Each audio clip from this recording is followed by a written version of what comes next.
It's Julia Jordan, your favorite real estate agent, coming to you with 9 mistakes buyers are making and one bonus point at the end. So hang in there with me. Point number one is actually point number 10 is fixating on first time home buyer program. A lot of people come in and say, I want everything for free. I want no down payment. I want the lowest interest rate. And I have very skinny pockets, how I call it.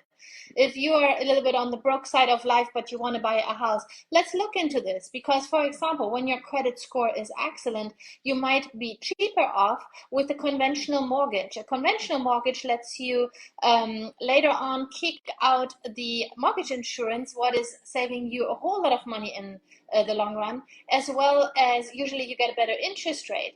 Some people go with the arm, and I know, hear me out. A lot of people are very scared of an arm, but for certain buyers, especially a little bit more experienced buyers, the arm can be fantastic. We have fantastic, super competitive rates, a 5-year arm, a 10-year arm. What means for 5 or for 10-year or whatever is the arm, the rate is fixed, and after that it goes flexible. So what is the game plan? Usually you buy your dream house, and if you buy it with a, let's say, 10-year arm, you need to know, of course, in those 10 years you will refi. But usually it is saving you a whole lot of money, and in the next 10 years interest rates will go up, will go down, there will be movement, very, very, very likely.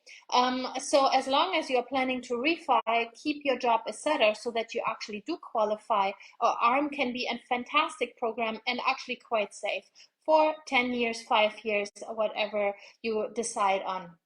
Point number 9, fixating on a 30-year fixed. There are a million loan programs out there. Do not go in and tell your loan officer what will be the best solution for yourself.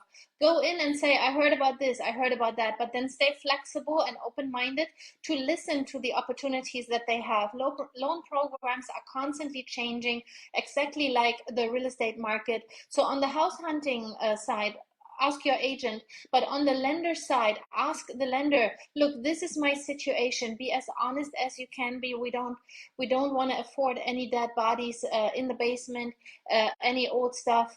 Super important to be super honest with everybody involved. That's why you interview different lenders and possibly different agents, and you will, after one conversation, see the differences right away. And I have many clients that actually, they just put it in writing, sent me a text message yesterday. The moment we interviewed with you, we knew our journey is over. We simply knew that we will be in good hands. They called me a badass. Little bit of language, it's all right, but I know where they're coming from. They said they know I will negotiate hard for them and work for them. And the same with the lender. You want to work with experts that are helping you reach your goals, and the goals are just very different for everybody. Not everybody is the same and has the same goals. Point number 8 is seeing too many homes. Some people think the next thing, there's something better coming across with the next house. And what happens is they tell us later, do you remember that house in the cul-de-sac with a beautiful yard and the back patio overseeing the lake? You remember that? We should have bought that. I'm waiting for a house like that to come back. But I tell you what, the market is ever changing. That house will not come back once it is sold. And sometimes we do not find something similar. Sometimes we do find right away a home that fits your criteria, but you think, I need to see at least 50 homes, 100 homes. My grandma, someone told me that's how I should do it. So listen to your expert. After you and me talk, there is no reason to see 500 homes. My job is to narrow it down for you, remind you, hey, you wanted to be in a certain school district, you wanted to have at least a 4-bedroom. Let's not look at the cute fixer-upper in the town center that simply doesn't fit your criteria and has no parking. Let's shoot for the 3-car garage home that we talked initially about it, yeah? Then point number 7 is thinking the first home cannot be it. That's exactly like point number 8, the last point. I had clients exactly a year ago. We started house hunting in January. They found the dream house in February. And it was basically at the first showing day, the house, we got them ready, pre-approved, etc. So we started house hunting, I believe, in February. And we found a wonderful house. We agents, we see a lot of homes. When especially me. I mean, other people might, or other agents might handle it different. But when I tell you, hey, this one checks all the boxes, it seems very solid, good condition. Let's have this as a high, how do you say, high container. Number one, we should go for it. I will not push you if I see reasons that the house doesn't fit your criteria. I don't want you to go under contract with something and then later we need to terminate and we're burning through your cash. I do not want that. But if your agent that you do trust tells you, hey, this is a really good property and really well priced, I ran the comps, thumbs up, you should go for it. Probably you should really, really strongly consider moving forward, even if you're very early on in your search, okay? Point number 5, overestimating the amount of work or cash a home will need. Sometimes people tell us, look, we're working a whole lot, both parents work, kids are in 5 different sports, we're running around, and all of a sudden they fall in love with something that does not fit their criteria. They want to buy a fixer-upper, it needs 100K in work, it could be 150 because maybe there are termites and maybe the half house is eaten up, but it is so cute. Watch out, because when you are overextending yourself with finances or workload, or the whole house is a carpet monster or has wallpaper everywhere, but you tell yourself, I can do it, I watched HGTV, I will make it my dream house.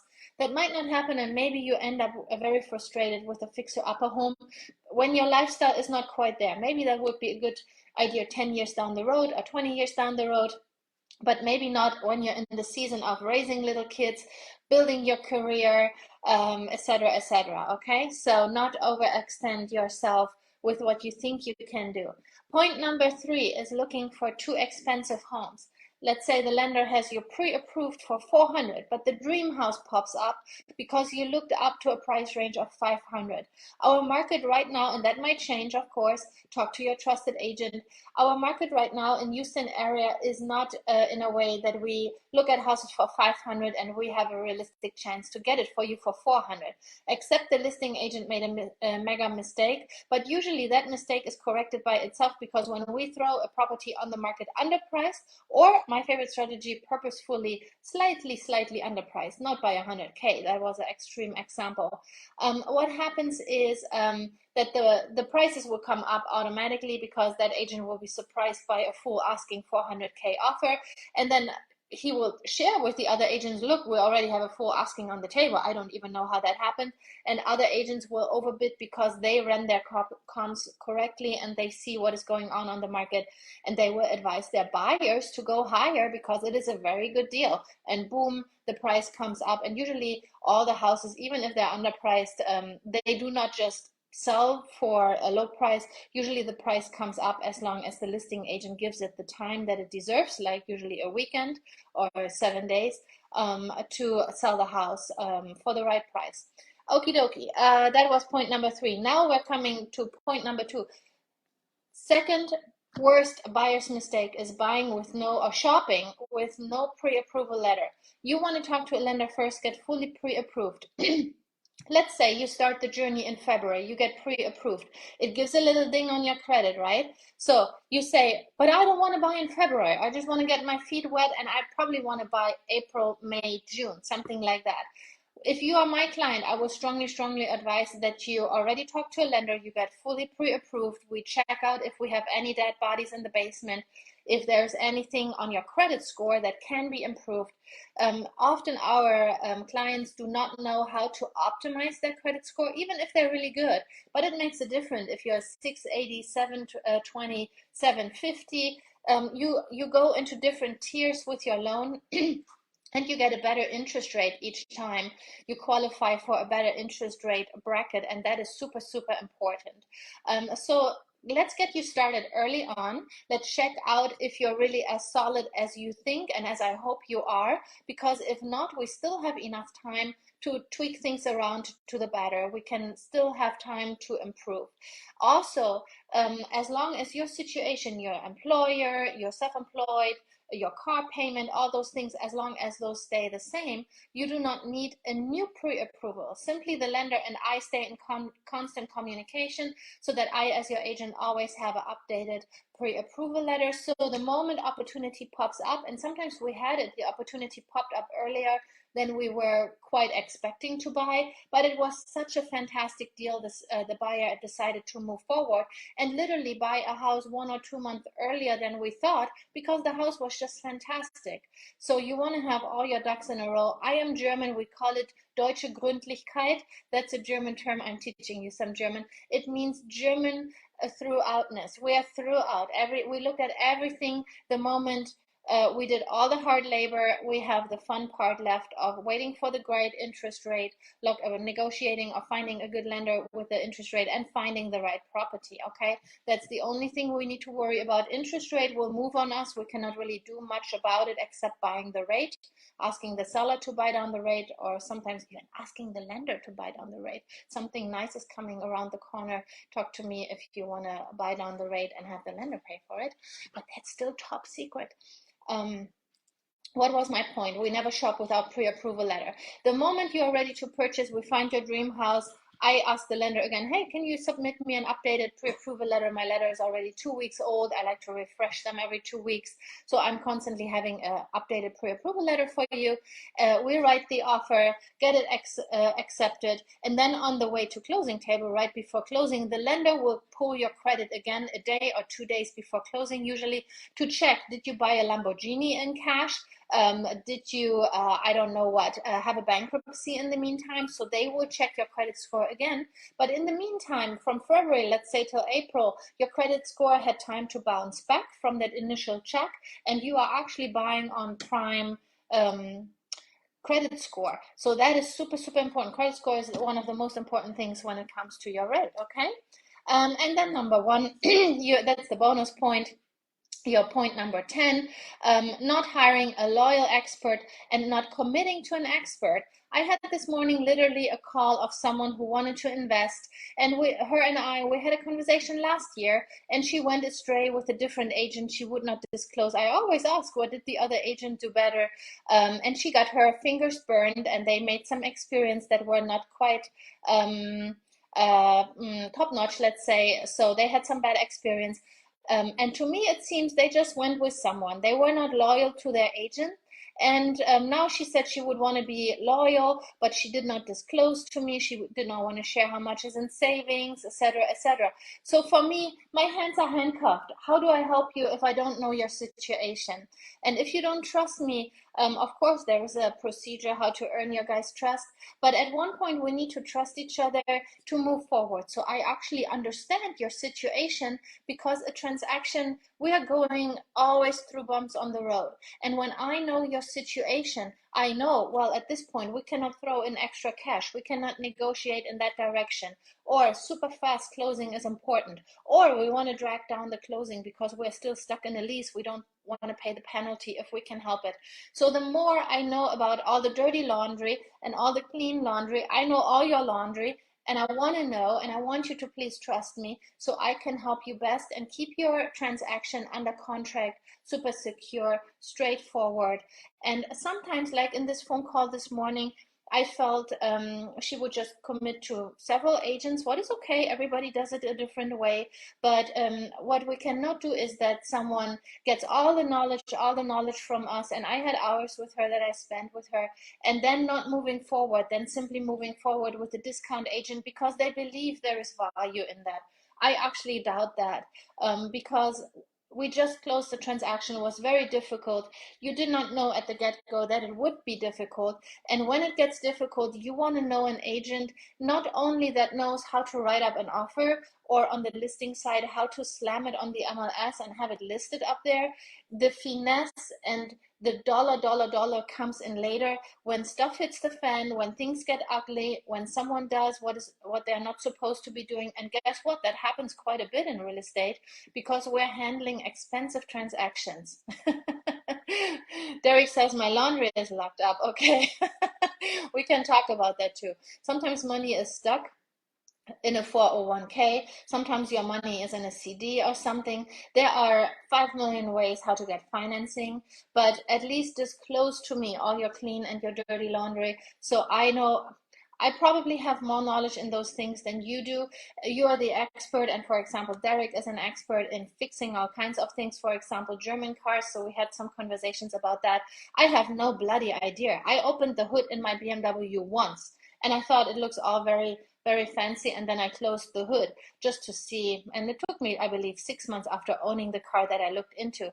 It's a little bit comparable actually to real estate, where people simply, whatever we send them, they sign it, and sometimes they don't read through it because they trust us so much. Full disclosure, I always say, hey, officially you need to read all of this, but this is what it means, okay, in short form. But please, before you sign, always read everything. So point number one, I repeat it again for you. I believe the most important is to find an expert that you trust. Find an expert that has connections that worked many times. For example, lenders that brought 100% of my clients so far to the closing table. Always saved the day when there was an issue. In very emergencies, that they took a call on a Saturday. Your agent does not have a weekend anyways. We try to work during the day, but if stuff hits the fan at 8 o'clock in the evening, guess what? We will probably take care of it and look at the situation and get it fixed right away, or advise you what is going on. So work with the experts that are knowledgeable, which area you want to do. For example, when I drive a Beamer, I would not bring my car when it's not starting in the morning just to the repair place around the corner. I call Beamer. I'm like, hey, my car is not starting. Pick it up, fix her up. I trust the expert because this is just a very expensive asset, and I don't want anyone to mess around with it. I want to have it done in the right way.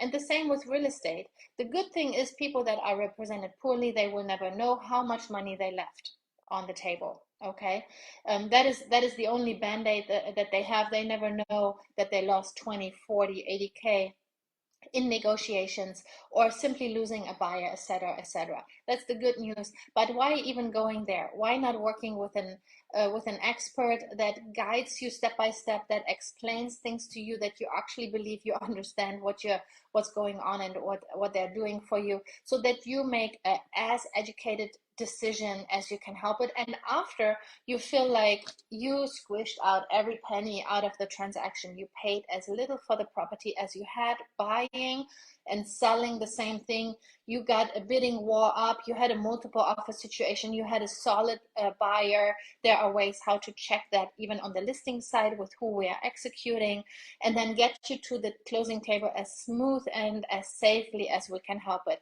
Every transaction, usually very few have no bumps in the road. Usually there are some bumps in the road, and you want to have someone guiding you through the transaction, holding your hand, and bringing you safely to the closing table. Okay, so those were my 10 points of buyer mistakes. Now you know all of them. You don't need to make them anymore.